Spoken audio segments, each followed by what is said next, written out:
Olá, meninos do 7º ano. Hoje é o dia da nossa verificação parcial. Então, já que chegou o dia da verificação, vamos fazer a leitura. Prestem bastante atenção para que fique tudo bem entendido, para então vocês fazerem a prova com tranquilidade, sem dúvidas, ok? Vamos lá então começar. Esses números das questões, meninos, não precisam se preocupar, porque eles não afetam em nada a resposta de vocês, tá? Independente dos números estarem aí de forma aleatória. Vamos lá. Primeira questão diz o seguinte: observe o infograma a seguir para responder a questão. Então, aqui tem um infograma falando de aquecimento global e aí dando algumas informações sobre esse fenômeno em 1941, em 1980 e hoje. Lembrando que esse hoje é aqui, ó, 2012, que foi quando essa imagem foi acessada na internet, tá? Diz assim: relacione as mudanças na emissão de gás carbônico na atmosfera ao longo do tempo com as mudanças na temperatura do planeta, indicando suas principais causas. Então, você vai ter que analisar as mudanças na emissão de gás carbônico, que é aqui a segunda informação, né? E as mudanças na temperatura do planeta, que é essa terceira informação. E você vai fazer essa relação. Qual é a relação que existe entre essas mudanças que aconteceram na emissão de gás carbônico com essas mudanças que aconteceram na temperatura média do planeta? E vai indicar as principais causas disso ter acontecido, né? Dessas alterações na emissão de gás carbônico e na temperatura do planeta terem acontecido, ok? A próxima fala assim: analise a imagem que se refere a um problema ambiental. Então, tem aqui um urso polar, né? Tá aqui num pedaço de iceberg, né? O de gelo. E diz assim: um dos impactos ambientais que levam a essa situação é... Então, qual o impacto ambiental que permitiu que isso aqui acontecesse? Letra A, destruição da camada de ozônio. Letra B, emissão de gás carbônico no ar. Letra C, consumo de biocombustíveis. Ou letra D, lançamento de esgotos no mar. Então, qual dessas quatro situações permitiu que esse impacto ambiental acontecesse? A próxima, analise o gráfico que mostra os percentuais dos principais gases que compõem o ar atmosférico. Então, tem aqui um gráfico dizendo, aqui está falando que essas partes aqui do gráfico são gases, aonde um tem 78%, o outro tem 21%, o outro tem 1%. Aí na letra A diz o seguinte: cite o nome dos gases que correspondem a cada porcentagem indicada. Então, na hora de responder, meninos, vocês vão botar, por exemplo, 78% é o gás tal, 21% é o gás tal, 1% é o gás tal, para que fique bem explicada essa sua resposta. Na letra B, fala assim: descreva a importância do gás encontrado em maior quantidade no ar atmosférico.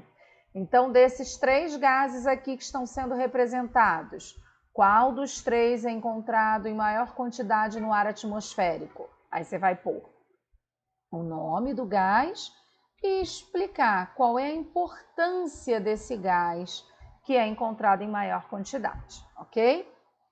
A próxima. Atualmente, alterações da atmosfera são consequências de fatores naturais e, principalmente, decorrência de ações humanas, como a poluição causada pelos automóveis e pela incessante atividade das fábricas, e o desmatamento de florestas, entre outras. As mudanças climáticas causadas pelo efeito estufa e pelo aquecimento global revelam que a atmosfera é tão frágil quanto preciosa. Um dos gases responsáveis pelas alterações na atmosfera descritas no texto é o gás carbônico, nitrogênio, oxigênio ou ozônio. Meninos, os 4 gases estão presentes na atmosfera, mas o que vocês vão marcar é o gás responsável pelas alterações na atmosfera descritas no texto. Então, você vai ter que retornar ao texto para entender do que está se falando aqui. Isso tem relação com qual gás, qual desses gases é responsável por essas alterações, tá? A próxima diz assim: analise a imagem a seguir. E aí tem aqui o Cristo Redentor, né? E um barquinho passando, né? Que o Cristo Redentor, ele fica lá no alto de um morro no Rio de Janeiro, né? E aqui tem um barquinho passando e tá a pessoa falando assim: tá vendo? Nós bem que avisamos. Após analisar esse quadro, né, essa imagem, você vai na letra A dizer qual é o nome do fenômeno ambiental ao qual a imagem se refere. Então, essa imagem está representando um fenômeno ambiental. Que fenômeno é esse? E na letra B, de acordo com a imagem, cite uma consequência do fenômeno ambiental mostrado. Então, que fenômeno ambiental está sendo demonstrado aqui? Na letra A. E na letra B, qual a consequência, né? Que consequência você pode citar causada por esse fenômeno ambiental, ok? A próxima. Um guia turístico de uma viagem aérea estava falando sobre a atmosfera terrestre em pleno voo, quando, de repente, um turista o interrompeu com a seguinte pergunta: em qual camada da atmosfera ocorre o fenômeno meteorológico furacão? Se você fosse o guia, qual das seguintes camadas você incluiria na sua resposta? Estratosfera, ionosfera, mesosfera ou troposfera? Então, você vai marcar aqui a resposta que vai ser coerente com essa pergunta. Em qual camada da atmosfera ocorre o fenômeno meteorológico furacão? Vamos para a próxima. Aqui pede para analisar a imagem, onde tem aqui uma vela, tá apontando aqui o combustível, um copo de vidro que vai ser colocado aqui em cima da vela, né? Para cobrir a vela. Antes de colocar, tá aqui mostrando que tem oxigênio do ar. Quando colocou o copo, mostra que o oxigênio ficou confinado.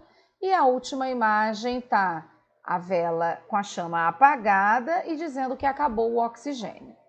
E aí pede o seguinte: explique a relação entre o gás citado na imagem e a ocorrência de fogo. O gás citado na imagem é o oxigênio. Qual é a relação entre o oxigênio e o fogo acontecer, tá? E o fogo ocorrer. E na letra B, cite uma função do gás liberado durante a combustão. Então, aqui está demonstrando um processo de combustão. Qual gás é liberado nesse processo? Já sei qual gás, você vai colocar aqui uma função desse gás, ok? A próxima. Iniciou no século XVIII a Revolução Industrial, que gerou uma maior utilização dos combustíveis fósseis, especialmente os derivados do petróleo. Esse fato aumentou a emissão de gases poluentes na atmosfera, sem que, a princípio, houvesse preocupação com as consequências que poderiam ser provocadas. Somente mais tarde, os cientistas passaram a estudar os efeitos que as emissões de clorofluorcarbonos estariam causando à atmosfera do planeta. Descobriu-se que o clorofluorcarbono destruía o ozônio da estratosfera. Assim, a Terra passou a receber diretamente uma carga excessiva de radiação ultravioleta. Outros gases industriais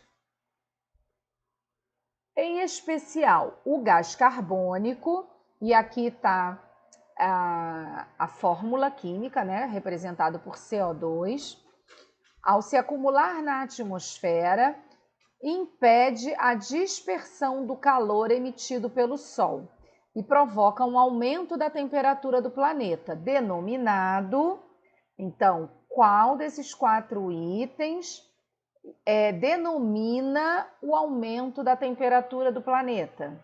Sedimentação de algas, efeito estufa, sequestro de carbonatos ou biomassa de plantas? Vamos para a próxima. Verão, praia, sol e pele bronzeada. Eis uma combinação irresistível para as férias. Irresistível para você e para a sua pele, que nesse período do ano costuma ficar exposta ao sol por muito mais tempo que o habitual, principalmente se você é daquelas pessoas que aproveitam o calor para ficar com a cor do verão.